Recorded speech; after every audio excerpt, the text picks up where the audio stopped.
Bien, antes de seguir, quería considerar dos versos más que nos hablan sobre Pablo y su relación con la Torá. El verso quizás más claro es el de Hechos capítulo 21. Pablo llega donde Jacobo, el hermano del Señor, era hermano de Yeshua, de carne y hueso, era el hijo de José y Miriam, María, y después de Hechos 12 se convirtió en el líder del movimiento de Yeshua. Lo vemos en Hechos 15 presidiendo de hecho el concilio de Jerusalén. Se dice en la tradición que Jacobo, este Jacobo es el mismo Santiago. Nadie sabe cómo pasó, pero llegamos de Jacobo a Santiago. Era Jacob en hebreo, Santiago. Así pasó, en una extraña transliteración de idioma a idioma. Y este Jacobo, se dice en la tradición que se parecía muchísimo al maestro. Era como ver al maestro, era como, imagínense, ver a Yeshua mismo, solo que en un cuerpo diferente. Y en hebreo se le llamaba Jacob Hasadik, Jacobo el justo. Todo el mundo, él era una persona de un testimonio intachable. El historiador Gegesipo cuenta que pasaba 3 horas de rodillas diarias en el templo, orando para que el templo siguiera en pie. Él fue asesinado por Hanán ben Hanán, a quien el historiador judío Flavio Josefo describe como un saduceo sin alma. Él aprovechó un momento en donde Festo dejó de ser el procurador y Albino estaba en camino, y en ese momento, en ese vacío de poder, él hizo lo mismo que había hecho Anás y Caifás, hizo un Sanedrín Express lleno de saduceos y apedreó a Jacobo, a este Jacobo que ven en Hechos 15. Y Jacobo era el líder indiscutible del movimiento, era respetado por todo el mundo. Fue un movimiento muy estratégico, porque judíos creyentes en Yeshua y judíos no creyentes lo respetaban. Era respetadísimo. Su nivel de observancia de los mandamientos era intachable. Imagínate orar 3 horas diarias de rodillas. Tenía un apodo, le decían rodillas de camello. ¿Saben por qué? Porque oraba tanto que las rodillas estaban desgastadas. Algo similar pasó con John Wesley, el famoso reformador protestante. En el lugar donde Wesley oraba, la banquita donde él se hincaba a orar había agarrado la forma de las rodillas de Wesley, para que se imaginen un poco cuánto oraba él. Y Jacobo oraba y le decían rodillas, tenía varios sobrenombres: Sadik, justo; Oblías, protector del pueblo; y rodillas de camello. Y era una persona respetadísima, tan respetadísima era que el incidente que leemos en Gálatas, cuando en Antioquía Pablo reprendió a Pedro delante de todos, Pedro empezó a actuar raro cuando unos hombres habían sido enviados por Jacobo. Era una persona ¿Han estado alguna vez delante de una persona de bastante santidad que hasta la presencia es de gran respeto, como que le tienes esa reverencia? Yo lo experimenté con el hermano Ketriel, creo que aquí los que lo conocen, se siente así como que no sé, es fuerte, se siente que Dios es fuerte en él, ¿verdad? Es decir, que la presencia de Dios está muy fuerte en esa persona. Y con Jacobo era algo así. Con Jacobo Pedro temblaba al oír hombres que venían de Jacobo. Yo no quiero problemas con Jacobo, decía. Y Jacobo era alguien muy respetado por judíos creyentes y no creyentes. Y Pablo llega donde Jacobo y pasó esto.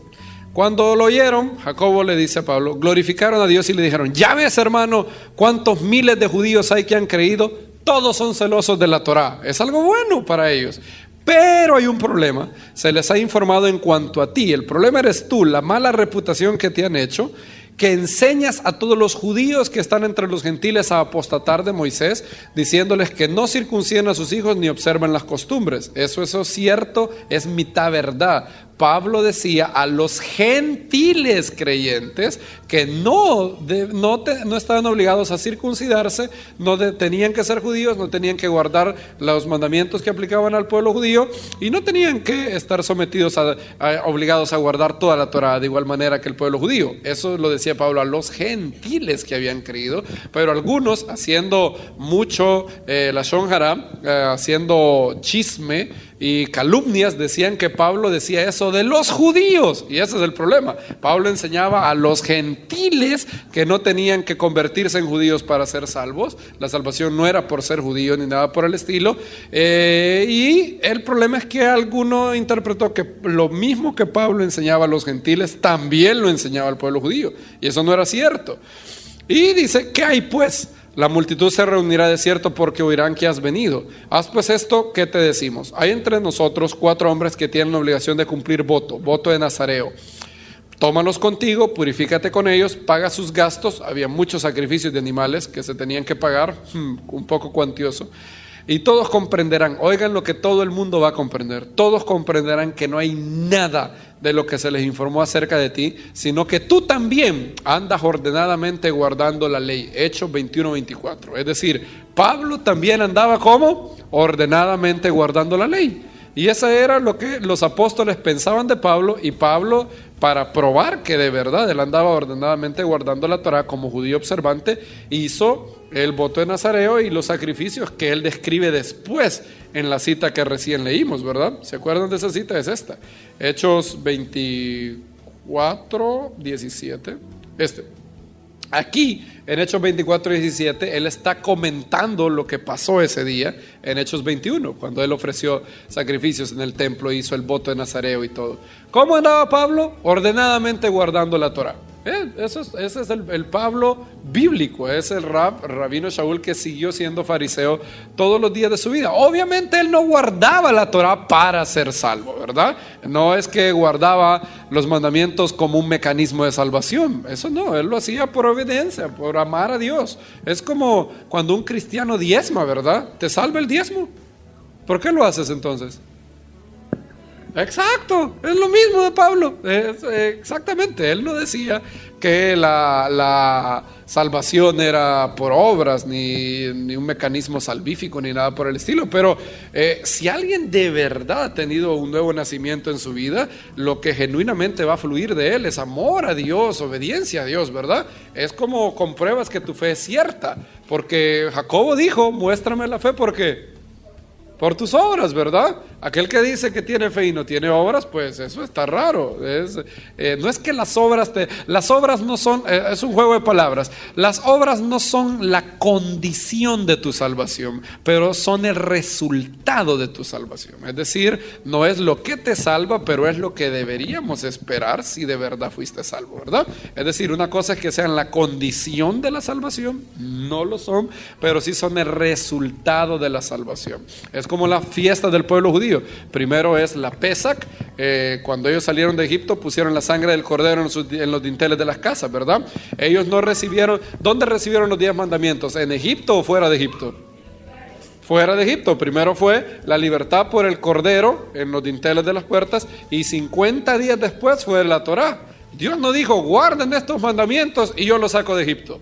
Primero los sacó de Egipto y luego los mandamientos, ¿verdad? Y Pablo también dice eso, dice que en Tito 2:11 dice: la salvación de Dios, voy a leer el verso literalmente, Tito 2:11, es el mismo orden, Tito 2:11, miren el orden, dice Tito 2:11, porque la gracia de Dios se ha manifestado para salvación a todos los hombres, salvación por gracia. Y luego ¿qué? Enseñándonos que renunciando a la impiedad y a los deseos mundanos, vivamos en este siglo sobria, justa y piadosamente. ¿Dónde están los mandamientos para vivir sobria, justa y piadosamente? En la Torá. Primero salvación, luego primero Pesach, luego Shavuot, ¿verdad? Primero el cordero que te libera de Egipto y luego los mandamientos, no al revés. El problema de ponerlo al revés es que piensas que la santificación es antes de la salvación. No, primero Dios te salva y luego te santifica. Dios no salva a los santificados, sino que santifica a los que salva, ¿verdad? Y ese es el genuino resultado de los mandamientos. Y Pablo pensaba lo mismo. Tan pensaba lo mismo Pablo que vean este verso, Hechos 26. Si ustedes subrayan su Biblia, este verso es, yo creo, uno de los versos más importantes para entender a Pablo, pero fundamental. Yo no lo puedo enfatizar tanto, Porque todo el mundo piensa que Pablo es un anti-obras, ¿verdad? Pablo es el apóstol de la gracia. Gracia es lo contrario a obras, la ley es contraria a la fe y todo eso, ¿verdad? Miren lo que Pablo dice. Hechos 26, 19. Él está hablando de su conversión. Está delante del rey Agripa, el rey Jasmoneo Agripa y Berenice, descendientes de Herodes, Agripa I. Hay tantos Herodes, porque Herodes le ponía Herodes a todos los hijos. Herodes Agripa I fue el Herodes que en Hechos 12 mató a Jacobo, hermano de Juan, y que se dice que expiró comido de gusanos. ¿Se recuerdan? Es el que fue y le decían voz de Dios y no de hombre, ¿verdad? Ese es Herodes Agripa I.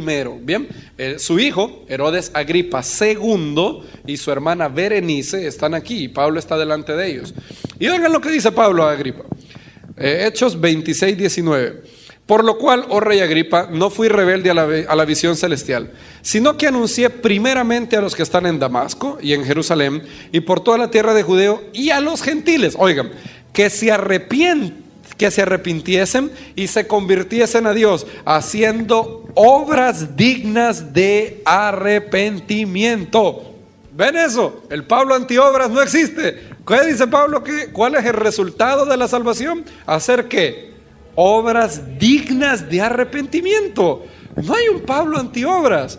Claro que él estaba en contra de las obras cuando tú pones las obras como la condición que te salva, ¿verdad? Eso obviamente luchó siempre contra eso. Tito 3:5 dice, nos salvó, no por obras de justicia que nosotros hubiéramos hecho, sino por su gran misericordia en el lavamiento y la regeneración del Espíritu. El famoso verso Efesios 2:8, ustedes lo conocen, ¿verdad? Porque por gracia, ¿qué? Sois salvos por medio de la fe, no por obras, ¿para qué? ¿Qué? Nadie se gloría. Claro, la condición de la salvación es por gracia y por fe.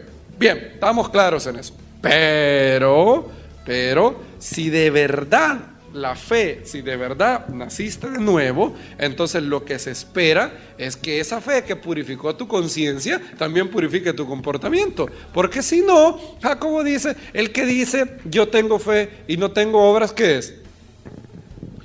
Mentiroso. Imagínense, la relación entre Dios y su pueblo se ejemplifica mucho con el matrimonio, ¿verdad? Dios es el esposo de Israel, el Mesías es el esposo de la congregación. Imagínense, hermanas, que tuvieran un esposo que les dijera que las ama mucho, pero les pegara, les fuera infiel, no cumpliera con ninguna obligación, pero luego les dijera yo te amo, cada domingo. ¿Qué tal? Cada domingo les dice yo te amo, pero de lunes a sábado les pega, les es infiel y todo lo hace. ¿Qué tal su amor? ¿Ustedes dirían que las ama? ¿Por qué creemos entonces que Dios es algo menos serio que un matrimonio? Es decir, ¿cómo alguien puede hacer lo que se llama un cristiano dominguero? Pablo jamás hubiera pensado que alguien que de verdad ha experimentado la salvación va a seguir siendo lo mismo. Eso es una contradicción de términos. Jacobo dice, muéstrame la fe, ¿por qué? Por tus obras. Es como una ecuación. P implica necesariamente Q. Es decir, P siendo salvación implica que vas a hacer obras. Q no causa P, las obras no te salvan, pero P, si P existe, implica necesariamente Q. Es decir, si hay fe, el fluir natural de esa fe va a ser expresada en obediencia. Una vez un hombre me dijo, la fe, la salvación no es por obras, pero es con obras. Yo no sé si estoy de acuerdo, pero casi, yo creo que es cierto, porque la verdadera fe, ¿con qué va a venir acompañada? Con obras, ¿verdad? Y ahí está. Hechos 26, 20 es el fin de la imagen del Pablo antiobras. Pablo dice, yo les dije a los gentiles que se convirtiesen a Dios haciendo obras dignas de arrepentimiento. Ahí está, es lo mismo que predicó Juan el Bautista al inicio de Mateo, ¿verdad? No digáis, hijos de Abraham somos, y no haced ¿qué? Obras dignas de arrepentimiento. Es lo mismo que dijo, ven la unidad, lo mismo dijo Juan el Bautista, lo mismo dijo Yeshua, lo mismo dijo Pedro, lo mismo dijo Pablo. Todo el mundo decía lo mismo. ¿De dónde sacamos la idea de que Pablo en realidad habló contra la ley? La sacamos no de Hechos. El Pablo de Hechos es un judío observante de pe a pa. El problema es las cartas. En las cartas Pablo, como está en Hechos, vemos al Pablo y su comportamiento como judío, ¿verdad? Ahora en Hechos él está escribiendo a gentiles, entonces él les dice: esto ustedes no lo tienen que guardar, no se deben de circuncidar, esto no es necesario para ustedes, tranquilos. Entonces si uno lee eso, si uno lee al Pablo de las cartas divorciado del Pablo de Hechos, uno va a pensar que Pablo también pensaba que eso aplicaba a judíos, y ese es el problema. Entonces, continuando con la enseñanza, para poder interpretar a Pablo debemos de hacer dos cosas: descubrir el contexto religioso de Pablo y el problema principal que él buscó corregir. En otras palabras, ¿contra qué escribía Pablo? ¿Qué quería probar? Y lo otro es descifrar la terminología paulina desde su contexto y dejar que nos hablen sus propios términos. Una vez que hemos identificado el contexto, ver qué significan las cosas que él dice. Obras de la ley, ¿qué significa eso? Bajo la ley, ¿qué significa? Justificación, ¿qué significa? Y todos los otros términos que él maneja. Para llegar a eso necesitamos solo considerar el núcleo de Hechos. Si yo les preguntara cuál es el núcleo, el eje periférico delante del cual o por medio del cual gira el libro de Hechos, ¿qué sería? Para mí, Hechos 15. No solo porque es el centro del libro, tiene 28 capítulos, casi el 15, sino porque toda la narración te conlleva eso. Es más, no sé si se han fijado, Lucas le dedica, son 28 capítulos. ¿Cuántos capítulos le dedica Lucas a Pablo? Casi todo el libro. Desde Hechos 9 es Pablo. Los otros apóstoles se convierten en actores secundarios. ¿Han visto eso? Al inicio empieza mucho enfocándose en Juan y Pedro, porque ellos son los líderes del movimiento, cuando el movimiento es únicamente entre judíos.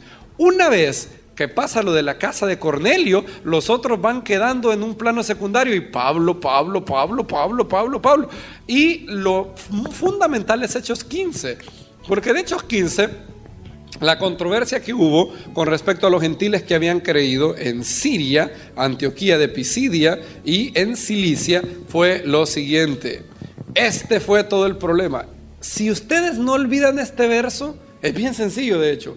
Si ustedes no olvidan este verso, ustedes van a poder descifrar todo lo que Pablo quiso decir. Este verso es bien sencillo. Dice: si no os circuncidáis conforme al rito de Moisés, no podéis ser ¿qué? Salvos, ¿verdad? En este contexto es bueno recordar que la circuncisión no es un mandamiento más. Es decir, en la Torá hay muchos mandamientos, pero la circuncisión es un mandamiento especial en el sentido de que te abre la puerta, es la señal del pacto que da la entrada a ser parte legalmente del pueblo judío. Por ejemplo, en una iglesia cristiana, ¿cuándo te haces cristiano? Bautizas, ¿verdad? Bueno, algunos dirán cuando haces la confesión de fe, quizás, ¿verdad? O algunos van a decir cuando te bautizas. Digamos bautismo, porque la confesión de fe es entre tú y Dios, pero el bautismo es como el símbolo formal de que eres parte legal y formal delante de los hombres del ejército del Mesías, ¿verdad? Entonces, Brit Milá, en Éxodo 12:40, la circuncisión es la entrada a ser parte del pueblo judío. Si lees Éxodo 12:48, ahí se dice: si un extranjero quiere comer la Pesach, la Pascua, séale circuncidado, y todo varón, y entonces la celebrará, y será como uno de vuestra nación. Es decir, ¿cuál es el mandamiento que te abre la entrada al pueblo judío? La circuncisión auspiciada por autoridades reconocidas del pueblo judío. Es decir, si tú te circuncidas solo en tu casa, eso no significa nada. Tienen que haber jueces de Israel supervisando eso. En el caso de la mujer no es circuncisión, sino solamente tevilá, bautismo. Es lo que pasó con Ruth, ¿verdad? Cuando Boaz iba a hacer que Ruth se uniera al pueblo judío, ¿a quién llevó? Fue a la puerta de la ciudad y llevó ¿a quiénes? A 10 de los ancianos de la ciudad. Son los jueces de la nación. Hoy en día tú te haces judío si te circuncidas delante de rabinos, delante de jueces de Israel. El Brit Milá es igual, ven esa ecuación, Brit Milá es igual a ¿qué? Convertirse legalmente en judío. Brit Milá significa pacto de la circuncisión. Milá significa corte. Entonces Brit Milá es el pacto de la circuncisión. Si alguien quería ser parte del pueblo judío, la entrada para un hombre es circuncisión. Entonces, habiendo visto eso, Brit Milá es igual a convertirse legalmente en judío, ¿verdad? Podemos parafrasear como Hechos 15:1. Así, si no os convertís en judíos, conforme al rito de Moisés, no podéis ser salvos, ¿verdad? Porque la circuncisión no es solamente el mandamiento mismo, es que la circuncisión luego te hace parte del pueblo judío. Entonces, a pesar de todo lo que han oído, el problema principal que Pablo enfrentó no fue salvación por obras, a pesar de que lo han oído todos los domingos. No fue el problema principal, fue un problema, pero no el principal. Noten que no digo que no fue un problema, pero no fue el problema principal. El problema principal de Pablo y que atacó con todas sus fuerzas, toda su vida, es salvación por ser judío y por mantenerse dentro del pacto. Es decir, les voy a explicar cómo es la cosa. En los últimos años la erudición bíblica ha crecido mucho, desde los descubrimientos de los manuscritos del Qumran, del Mar Muerto. Tenemos hoy muchas herramientas que generaciones pasadas no tuvieron para entender a Pablo. Y la mayoría, si no todos, están de acuerdo en que el problema que Pablo enfrentó es algo que se llama nomismo de pacto. Nomismo de pacto. ¿Qué es eso? ¿Qué es esa creencia? Nomismo de pacto es la creencia que se expresa más o menos así. Esta era la creencia teológica de los opositores de Pablo. Era algo como esto. Era, si quieres ser salvo, tener parte del mundo venidero, un destino eterno favorable, debes de estar dentro de Israel, volviéndote judío legalmente vía circuncisión, mantenerte dentro del círculo del pacto de Dios, mediante una adherencia mínima, decente a los mandamientos, ya que estar fuera del pueblo judío no te da ninguna seguridad de redención eterna. Es decir, según Hechos 15, estas personas que les dijeron a los hermanos gentiles que habían creído, si no se circuncidan conforme al rito de Moisés, no podéis ser salvos. Eso hoy se llama, a esa creencia, nomismo de pacto. Fue un término acuñado en primer lugar por el erudito E.P. Sanders en su libro Palestinian Judaism. Y nomismo de pacto es básicamente, la idea es, tú tienes que ser judío para ser salvo. Es decir, si no eres judío, si no estás dentro del círculo del pueblo elegido de Dios, estás frito, no hay posibilidad. A lo sumo, tal vez Dios te dé entrada en el mundo venidero, tal vez, pero no hay seguridad. Si quieres estar seguro, circuncídate.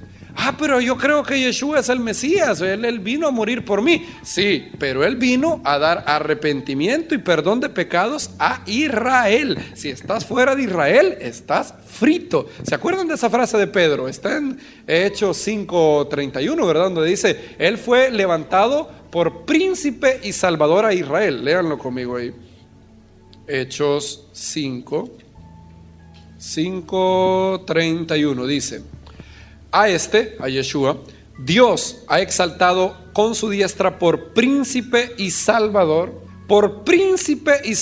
para dar a ¿quiénes? ¿A quién dice el verso? A Israel, arrepentimiento y perdón de pecados. Dios ha levantado a Yeshua por príncipe y salvador para dar a ¿quiénes? Arrepentimiento y perdón de pecados. A Israel, ¿verdad? Entonces, la lógica parecía ser, si tú estás dentro del pacto, estás seguro. Es decir, media vez tú estás dentro de Israel, estás bien. Si estás fuera, danger, peligroso. Entonces, circuncídate, hazte judío y estás dentro del pacto. No te circuncidas, peligroso. Y ese problema fue lo que vemos también que Yeshua enfrentó ese problema. Juan el Bautista un día, ciertos hombres llegaron y Juan el Bautista les dijo, no digáis en vuestro corazón, Mateo 3:7-9, no digáis en vuestro corazón, hijos de Abraham somos. Abraham tenemos por padre, ¿se recuerdan? Y él dijo, de las piedras Dios puede levantar hijos a Abraham. ¿En qué confiaban esos hombres que llegaron a Juan el Bautista? En su estatus como descendientes de Abraham, en su estatus por judíos, ¿verdad? Entonces, el problema que Pablo enfrentó no fue tanto salvación por obras, sino salvación por ser judío. Tú te conviertes en judío, estás hecho. Está bien ya estás bien. Ya eres parte de los hijos de Dios. Y lo único que tienes que tener cuidado es no salir del pacto, es decir, no hagas, no sé, un pecado grave de esos que te pueden, de esos pecados que en la Torah dice, el varón que tal hiciera será cortado de entre su pueblo. ¿Han leído esos versos? No hagas un pecado así, pero lo otro estás bien, pero tienes que ser judío, ¿verdad?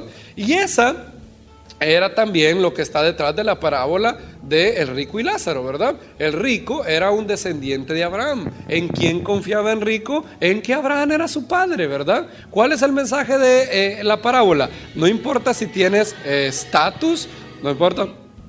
Bien. No importa si tienes estatus. El rico tenía algo que Lázaro no tenía. ¿Qué tenía? Estatus. Él era judío y era rico. En los días de Yeshua había una teología, bien curioso que hoy se está repitiendo. En los días de Yeshua había una teodosia, era una teología de la justicia de Dios, que era más o menos así. Si eres rico es porque Dios te respalda.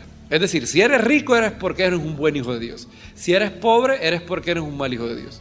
¿Han oído? Cualquier parecido con el canal 25 no es casualidad, ¿verdad? Entonces, si eres hijo de Dios, debes ser rico. Si eres malo, es porque eres pobre, ¿verdad? Y había cierta base. En Deuteronomio 20, en las maldiciones de la Torah dice que si Israel guarda el pacto, el Eterno da prosperidad, Él bendecirá el fruto de tu vientre, el fruto de la tierra y todo eso. Ahora, el problema es que esas bendiciones son colectivas, son a Israel como nación. Si Israel como nación obedece el pacto, Dios bendecirá a Israel como nación. Entonces tú podrías ser, imaginamos que hay 1 millón de israelitas. Si 900,000 israelitas andan delante del pacto, el Eterno iba a bendecir al pueblo. Entonces iban a haber 100,000 malos que iban a sacar terminación, como decimos en El Salvador, por la justicia de los otros 900,000, ¿verdad? Es como Noé era justo. ¿A cuántas personas salvó su justicia? A 8, ¿verdad? Abraham intercedió y le dijo a Dios, ¿y qué tal si hay 10 justos en Sodoma? ¿Qué iba a hacer Dios por Sodoma? No le iba a destruir, ¿verdad? Entonces, por lo contrario, si hay 1 millón de judíos, 1 millón de israelitas, y la inmensa mayoría están mal delante de Dios, los justos podían llegar a tener consecuencias negativas, porque como Dios iba a juzgar como nación, y entonces iban a haber consecuencias feas. Por ejemplo, Jeremías era justo, ¿sí o no? ¿Y experimentó el exilio? ¿Experimentó todo lo feo del exilio babilónico? Claro que lo experimentó. Ezequiel también, Daniel. En otras palabras, las bendiciones y las maldiciones que la Torah hablan en Levítico y en Deuteronomio son de carácter colectivo. El hecho que individualmente tú seas pobre no quiere decir nada de tu relación con Dios. Estamos en un mundo caído donde las cosas algunas veces están, como decimos allá, patas arriba, ¿verdad? Algunas veces tenemos a Donald Trump, tenemos una persona architrillonaria, pero no quiere decir que él es un buen hijo de Dios. Y tenemos otra persona muy pobre que es un hijo de Dios. Pero en los días de Yeshua, si eres rico, eso era una manera de como que Dios daba como que Dios te aprobaba, ¿verdad? Entonces el rico tenía todo el estatus del mundo. Judío, rico, hace banquetes. Y es hijo de Abraham. De hecho, hay una parábola en el Talmud. En el Talmud hay algunos rabinos que dijeron que Abraham no iba a permitir a ningún judío entrar al Gehenna, al infierno, al Gehinom, sino que Abraham iba a estar en la puerta del Gehinom impidiendo que algún circuncidado entrara ahí. Es decir, la idea es, si eres hijo de Abraham, bien. Si te circuncidas y te vuelven judío, estás hecho. Ahora, si no eres hijo de Abraham, peligra tu destino eterno. Y la parábola de Yeshua es: no confíes en tu estatus. Es decir, esta persona confió que solo por el hecho de ser descendiente de Abraham ya todo estaba escrito. Y algunas veces, noten que esto algunas veces puede tener similitud con las instituciones religiosas actuales, ¿verdad? Si eres parte de la Iglesia Católica, ¿qué pasa? Estás bien. Cumple 7 sacramentos, bueno 6, porque no puedes ser sacerdote y casarte, pero 6 de 7 estás hecho. Si eres parte del... Noten que los seres humanos siempre somos así, no es algo únicamente del pueblo judío. Siempre es, si estás dentro de las 4 paredes de mi organización, estás dentro del club del cuello blanco de Dios, estás bien. Todos los que están fuera están mal. Es decir, un musulmán no anticipa encontrar no musulmanes en el cielo. Un cristiano fundamentalista no espera encontrar no cristianos fundamentalistas en el cielo. Así somos los seres humanos. Cuando la fe se vuelve institución, siempre tendemos a poner límites. Aquí estamos los que Dios aprueba, allá no. Y así, por lógica, era el pueblo judío también del siglo I. Era salvación por ser judío. Y los apóstoles, cuando vienen a la fe en Yeshua, asumieron que también todos los gentiles que se convirtieran tenían que primero ser judíos. Esa era la asunción básica. Nomismo de pacto, aquí lo tengo, si lo quieren para los que escriben. Nomismo de pacto es la idea que Dios salvará a todos los que estén dentro del círculo, el pueblo judío. No se necesita salvación por obras o que tus obras buenas pesen más que las malas necesariamente, ya que la ley misma tiene ya una provisión para tus pecados en el sistema de sacrificios. Lo que se necesita es ser parte del pueblo, ya sea que naciste judío o te convertiste, a aceptar la fe judía y toda la Torá y mantener una adherencia decente a los mandamientos. Pues, sea un judío decente, sea alguien bueno, no hagas ningún pecadote de esos feos, ¿verdad? Pero si estás dentro del círculo, está bien. Entonces, a todos los gentiles que están fuera del círculo, ¿qué es lo que ellos querían hacer? Tienes que ser judío. No hay certeza de salvación fuera de ser judío. Y los apóstoles también al inicio interpretaron eso así. Si no fuera así, ¿por qué es que Pedro no quería ir donde Cornelio? ¿Por qué se necesitó una visión 3 veces para que él incluyera gentiles dentro de la fe? Ahora ustedes dirán, pero el maestro había dicho, id y haced discípulos a todas las naciones, ¿verdad? Eso había dicho él, ¿verdad? Ahora, ¿cómo interpretaron los apóstoles eso? ¿Ven el cuadro ese? Está mandato de Yeshua al lado izquierdo y cómo los apóstoles entendieron eso al principio. Antes de la casa de Cornelio, los apóstoles entendieron eso así. El mandato de Yeshua, por tanto, id y haced discípulos a todas las naciones, fue entendido así por los apóstoles. Id y haced discípulos a todos los judíos que hay entre las naciones, ¿verdad? No todos los judíos vivían en Israel. Desde los tiempos de Babilonia habían judíos en África, Indopartia, Alejandría, Egipto, Roma, Babilonia. Entonces cuando ellos oyeron al maestro decir antes de ascender, por tanto id y haced a todos discípulos a todas las naciones, lo que ellos entendieron es, se refiere a los judíos que hay entre las naciones. Y quizás algún gentil que quiera venir y convertirse al Dios de Israel se tiene que convertir primeramente en judío y luego la salvación. Lucas 24 le dice, se predicase en su nombre el arrepentimiento y el perdón de pecado en todas las naciones, comenzando desde Jerusalén. ¿Y cómo lo entendieron los apóstoles? Al inicio, noten que ella dice entendimiento apostólico temprano. Luego de la casa de Cornelio, ellos modificaron eso. ¿Se recuerdan que los fieles de la circuncisión dijeron a Pedro? ¿Qué le dijeron? ¿Por qué entrasteis en casa de hombres incircuncisos y comieron con ellos? Y Pedro tuvo que narrar todo. Y hubo una gran sorpresa. La gran sorpresa está en Hechos 11, si van conmigo ahí. Hechos 11. Pedro relatando a los judíos creyentes lo siguiente: si Dios pues les concedió también el mismo don, el Espíritu Santo, que a nosotros que hemos creído en el Señor Yeshua el Mesías, ¿quién era yo para que pudiese estorbar a Dios? Es decir, si estos gentiles sin convertirse en judíos, Dios les dio el Espíritu Santo, ¿y yo quién soy para estorbar a Dios? Es decir, Pedro está diciendo, yo pensé que Dios era un Dios solamente de nuestro círculo, es decir, Dios era el Dios de los judíos. Ahora, y si Dios quiere salvar y darle el Espíritu Santo a otro, hay que ver a Él, y Él es Dios, ¿yo qué voy a andar haciendo? Dice Pedro. Y oigan lo que pasa con los fieles de la circuncisión. Entonces, oídas estas cosas, callaron y glorificaron diciendo, de manera que también a los gentiles ha dado Dios arrepentimiento para vida. Es decir, era toda una noticia. O sea, en el ¿cómo se llama algún periódico de aquí de Valledupar o de Colombia? ¿El qué? Pilón. Bueno, en el Pilón de Jerusalén, el día siguiente salió, gentiles se convierten y reciben el Espíritu Santo sin ser judíos. Es decir, a primera plana, en todos los noticieros se transmitió eso. Hubieron entrevistas a Cornelio y todo. Es decir, era todo un notición. Todos los creyentes esperaban que si alguien era creyente, antes antes de ser creyente era judío. Noten la sorpresa, oyen la sorpresa, de manera que también a los gentiles les ha concedido Dios arrepentimiento para vida. Todo notición.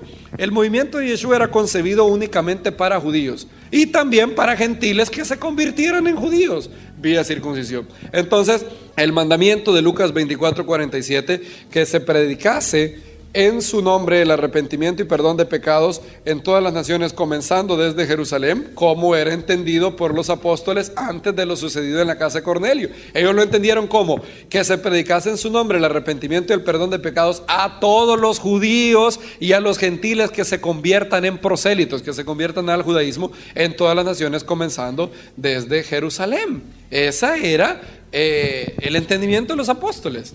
Bien, eso causó Hechos 15, porque a pesar de que los apóstoles lo entendieron, ellos lo entendieron, Juan lo entendió, Pedro lo entendió, Jacobo lo entendió. Pablo dice en Gálatas que él subió a Jerusalén y que Pedro, Juan y Jacobo, que eran pilares, le dieron la diestra en señal de compañerismo. Y ellos iban a ir, Pedro iba a ser el apóstol a la circuncisión, y Pablo iba a ser el apóstol a la incircuncisión. Entonces, la tarea de Pablo fue esta: articular y hacer posible justificar en la Torah, en el Tanakh, la inclusión de los gentiles en el reino de Dios sin requerírseles ser judío. Es decir, todos los otros, eso lo entendieron los apóstoles, pero el movimiento de Yeshua constaba de miles de judíos, miles. Hay un dicho que dice que donde hay 2 judíos hay 3 opiniones. Cada uno quiere tener razón. Una vez David Ben Gurión se topó con Bill Clinton y Bill Clinton le decía: yo soy el presidente de no sé cuántos millones de americanos y es un gran reto. Y le dijo David Ben Gurión: yo estoy peor, yo soy el presidente de 5 millones de presidentes. Todos los judíos dicen tener razón y cada uno tiene una opinión. Y el problema es que algunos creyentes judíos en Yeshua, que eran celosos de la Torah, no les lucía bien eso de abrir tanto a la puerta. Es decir, ¿de verdad ese gentil que ayer estaba en el templo de Zeus comiendo puerco es mi hermano? ¿Así nomás? Eso está feo.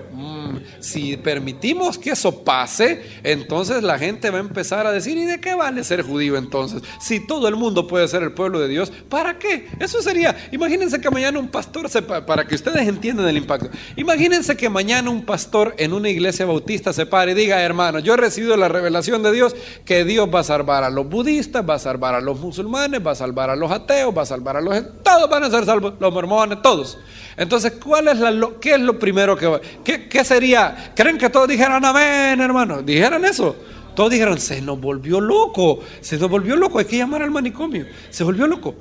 Porque si ya todos son salvos, ¿cuál es el punto de ser cristiano, verdad? Es decir, esto fue lo que causó Hechos 15. Dice Lucas que se causó una discusión no pequeña. Es decir, Hechos 15 fue una gran controversia. Hoy uno lo ve, un gentil creyente en Yeshua, es fácil. Hoy estamos al revés. Hoy es difícil encontrar a un judío creyente en Yeshua, ¿verdad?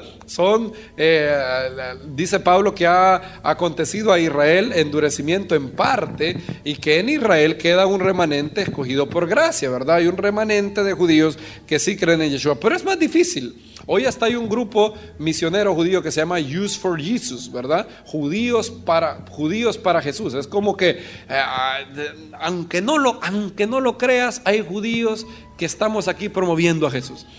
Antes de Hechos 15, el grupo que hubiera formado se hubiera llamado Gentiles for Jesus, gentiles para Jesús, porque eso era lo raro. Es decir, la norma era que un judío creyera en Yeshua. Ahora, Cornelio era un espécimen raro, digno de estudio. De hecho, en Hechos 15, Pedro puso el caso de Cornelio así como un caso. Miren esta anomalía, miren Cornelio, el gentil que recibió el Espíritu Santo sin ser judío. ¡Oh!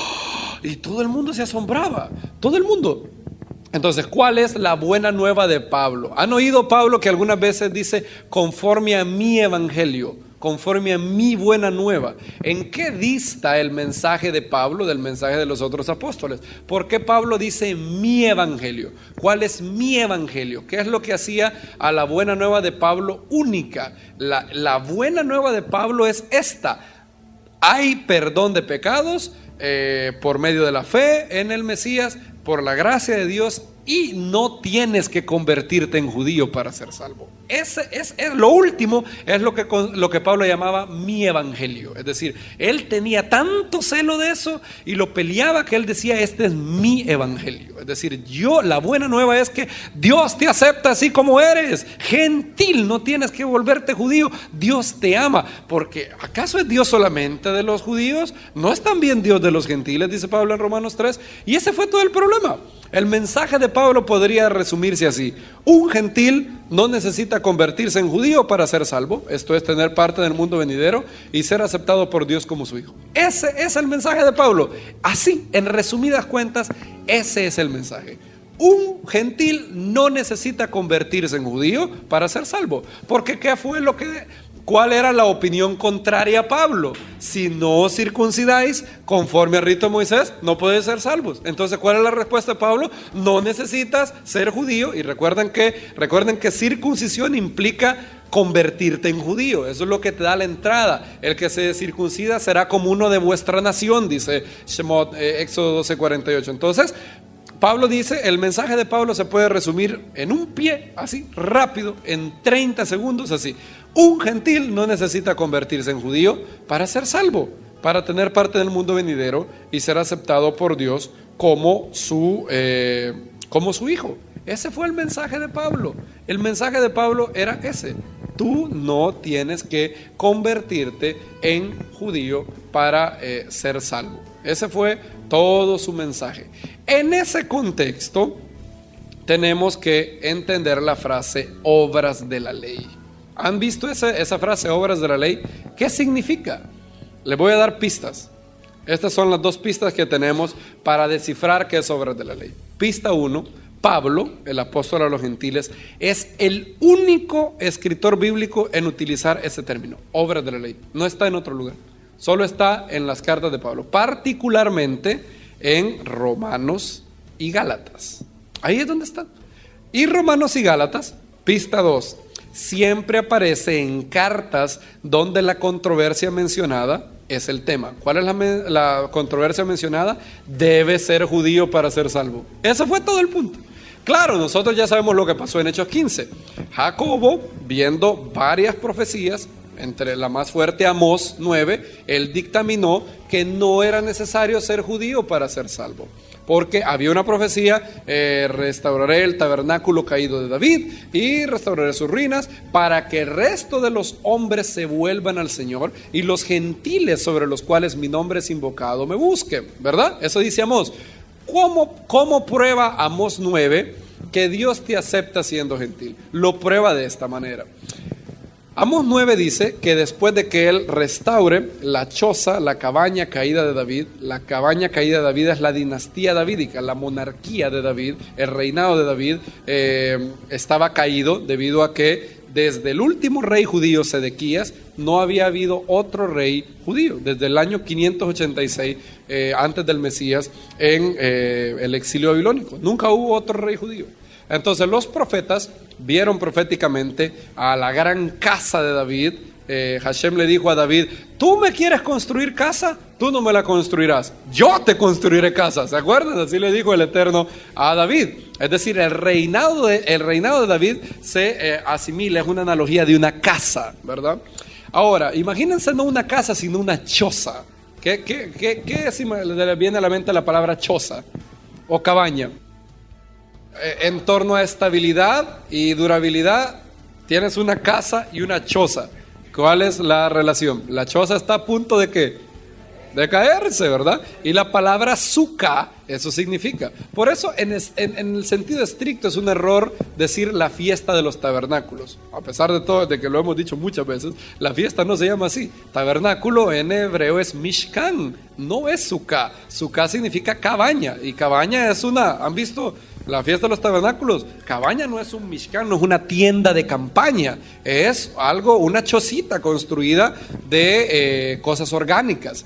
Entonces los profetas vieron proféticamente que la dinastía de David llegaría a estar como una choza, es decir, sin rey, pero un día el Eterno levantaría la choza de caída de David. Yo levantaré la choza de David que está caída, restauraré sus ruinas. Para los apóstoles, la restauración de la dinastía davídica había empezado en la resurrección de Yeshua. Él es la casa de David que estaba caída, muerta, ¿y qué fue? Fue levantado por Dios. ¿Qué causó la resurrección de Yeshua?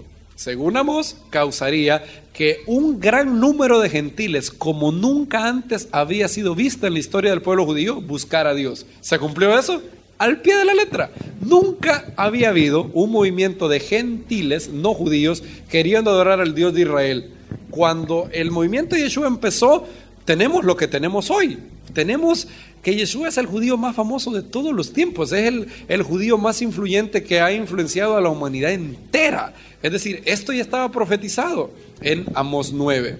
¿Y a quiénes dice que se iban a volver? Amós 9 dice que los gentiles sobre los cuales mi nombre es invocado. ¿Cómo prueba eso? Que Dios no requiere que un gentil se haga judío. Bien, de manera muy fácil. Si tú vienes, eres un gentil, te circuncidas y te conviertes en judío, ¿sigues siendo gentil? No. ¿Eres qué cosa ahora? Un judío.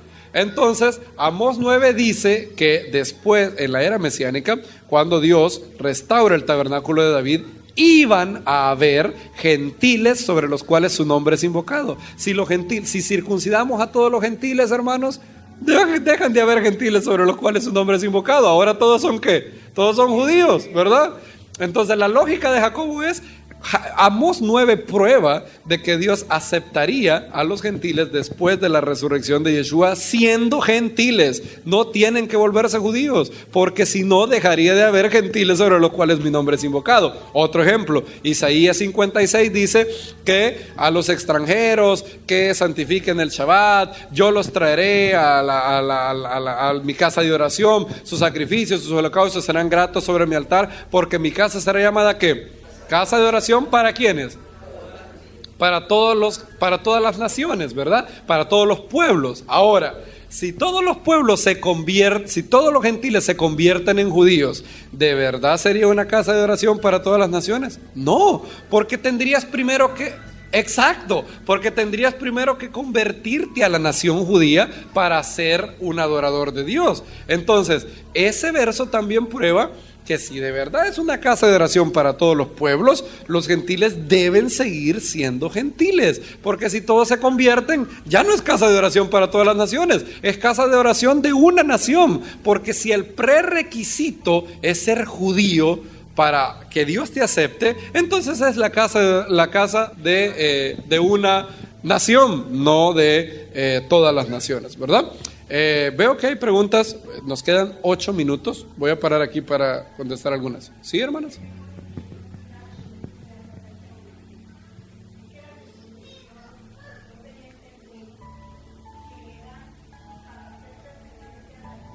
Sí. ¿Sí?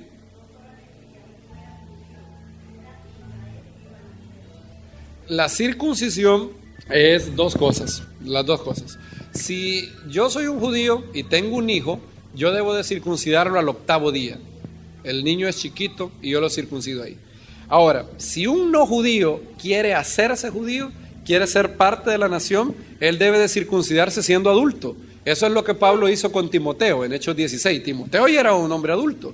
Entonces él lo circuncidó la circuncisión, dice Éxodo 12:48, el que se circuncida vendrá a ser uno de vuestra nación.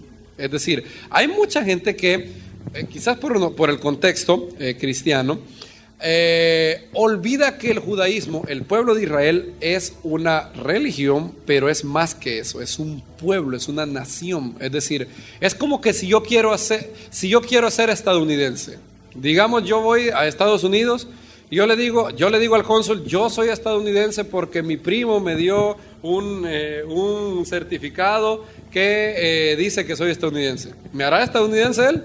No. ¿Qué necesito yo para ser estadounidense? Ciudadanía. ¿Y quién me la va a extender? ¿Quién es el único certificado para hacerlo? El Estado, mediante los gobernantes, ¿verdad? Entonces, el boleto de entrada para ser parte del pueblo judío es que yo me circuncidara delante de autoridades. A partir de ahí, yo soy parte del pueblo judío. Ahora, eso me hace judío en el sentido legal, ¿verdad? No en el sentido étnico. Por ejemplo, si un salvadoreño o un colombiano se va a Irlanda y se hace irlandés, imagínense que el colombiano o el salvadoreño es moreno. Al nomás darle la ciudadanía irlandés, ¿se va a convertir en celta, todo chelito, ojos arcos? No, él seguirá siendo igual, pero legalmente él ya es irlandés.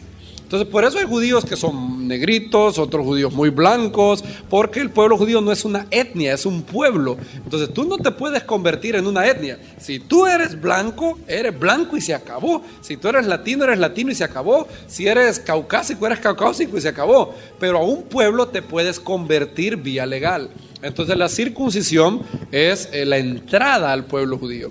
Entonces, la aseveración de los oponentes de Pablo era: si tú no haces la circuncisión, si tú no vienes y eres parte del pueblo judío, no hay certeza de salvación para ti. Entonces, la circuncisión es ambas cosas. En Génesis 18 se dio a Abraham como pacto de ser descendiente de él.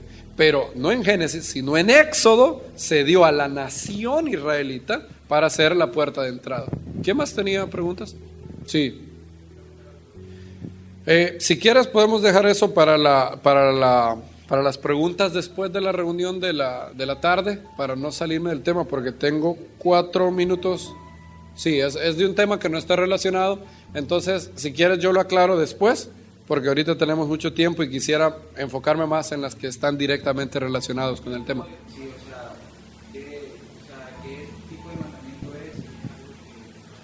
es? Es una opinión del judaísmo hasídico, no todos lo hacen. Se llama esquina, se llama peot, significa esquina, pea significa esquina. Entonces hay judíos hasídicos, la mayoría, que dejan caer peot, porque dice que no, hay un mandamiento en Levítico 19 de no hacer tonsura en tu cabeza, y ellos lo interpretan que eso incluye dejarse eso, pero no todos son así. La mayoría de sefardíes, la mayoría de judíos sefardíes no utiliza eso. Entonces eso no es algo universalmente aceptado en el pueblo judío. ¿Sí? ¿No tienes preguntas? ¿Alguien más tenía preguntas? Yo vi más manos. Sí, hermano. Voy con el hermano primero y luego vuelvo con eso.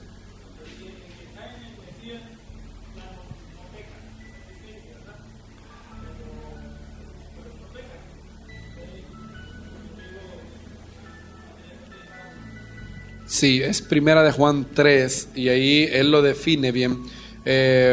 Un discípulo del Mesías no practica el pecado, dice en Primera de Juan 3:8. Es a la luz de... Hay una regla, la quinta regla de interpretación de Hillel, es que el general es delimitado por lo específico. Es decir, si hay un enunciado general, luego hay un específico que lo aclara. Primera de Juan 3 es lo que usted dice. Dice, Primera de Juan 3:6 dice: todo aquel que permanece en él no peca. Ahora eso es curioso, ¿cómo no va a pecar? Juan o se volvió loco o no lo estamos entendiendo, porque en Primera de Juan 2:1 dice: hijitos míos, si alguno tiene pecado, abogado tenemos con el Padre. ¿Cómo va a decir que no pecamos? Si él ya dijo en el capítulo pasado que sí pecamos. Entonces él aclara: todo aquel que permanece en él no peca, todo aquel que peca no le ha visto ni le ha conocido. Wow. Pero luego él aclara, verso 8: el que practica el pecado es del diablo. El diablo peca desde el principio.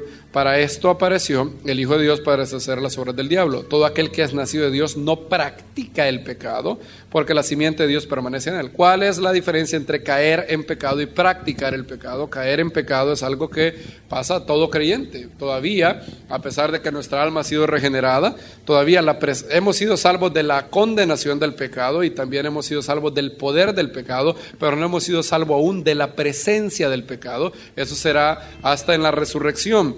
Entonces puede que caigamos en pecado. La diferencia entre caer y practicar el pecado es que el que cae cae en pecado, le duele, se odia a sí mismo, se arrepiente, la presencia, la simiente de Dios que está en él, le hace arrepentirse y buscar el perdón de Dios. Aquel que lo practica, como bien dice el dicho, es alguien que así practica el pecado como practicar fútbol, ¿verdad? Es alguien que tiene un modo de vida indolente en el pecado. Él peca sin ningún problema.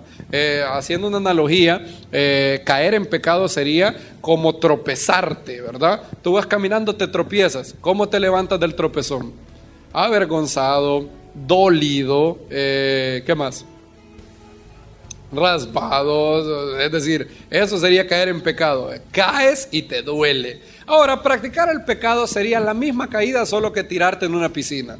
¿El que se tira en una piscina le duele? No, bueno, si se tira de panzazo, sí, ¿verdad? Pero el que se echa un clavado en la piscina, lo disfruta, ¿verdad? Entonces, el que practica el pecado es aquel que dice ser creyente, pero le vale, es decir, es una persona que le da rienda suelta a toda la iniquidad. Y eso es lo que Juan dice: aquel que de verdad ha nacido nuevo no practica el pecado. Tiene una simiente de Dios, tiene el Espíritu Santo en su corazón, y ese Espíritu lo llevará a arrepentirse, a buscar el rostro de Dios. Él se arrepentirá, experimentará lo mismo que experimentó David, ¿verdad? Mientras callé, envejecieron mis huesos, y David se odia a sí mismo y todo. Entonces eso es lo que dice el verso. No dice el que, de modo si alguno está en el Mesías, eso es 2 Corintios 5:17, es el que permanece en él no peca, pero luego Juan aclara, cualifica el enunciado y dice el que practica el pecado. Bien, nos hemos quedado sin tiempo. ¿Cuál era la pregunta rápido?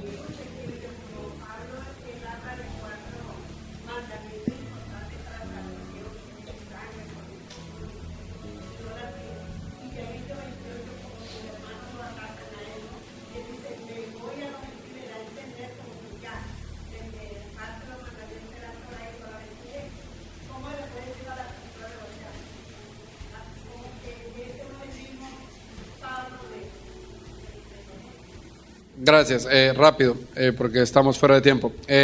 Pablo no fue el que dijo eso. Esos 4 mandamientos no son para salvación, son los 4 mandamientos que los apóstoles legislaron que todo gentil creyente en Yeshua debe de guardar para hacer la interacción entre creyentes gentiles y creyentes judíos fácil. Es abstenerse de abogados, sangre, fornicación e idolatría, con todo lo que eso implica. Cuando Pablo, no solamente en Hechos 28, lo hace también en Hechos 13, cuando él dice, me voy a los gentiles, no es que se va y a mí yo no vuelvo a decirle nada a ningún judío. Es decir, Pablo siempre tenía como política que cuando llegaba a una ciudad, el primer lugar que visitaba era una sinagoga. Entonces, si en la sinagoga el mensaje no era recibido, entonces iba a otros lugares, a los gentiles. Pero eso no quiere decir que se olvidó de todos los judíos del mundo, sino de los que estaban en ese lugar. Él también hizo, la manera de explicarlo es, no, eso no quiere decir que Pablo declaró al pueblo judío ya perdido y abolido, porque él hizo lo mismo en Hechos 13. En Antioquía de Pisidia él dijo, bueno, me voy a los gentiles. Pero eso no quiere decir que nunca más volvió a entrar a una sinagoga, porque luego, 4 capítulos después, en Hechos 17, él entró a la sinagoga de Tesalónica y estuvo varios Shabbat con el pueblo judío ahí. Tenemos que irnos, nos vemos a las 6:30. Bien, perdón por estos minutos. Espero que todos estemos entendiendo. Les debo obras de la ley y bajo la ley. Si no vienen en la tarde, se van a quedar sin la conclusión. Así que los espero, como decía, a la misma hora y en el mismo canal, decía un presentador de allá, de El Salvador. Shalom, bendiciones a todos, hermanos.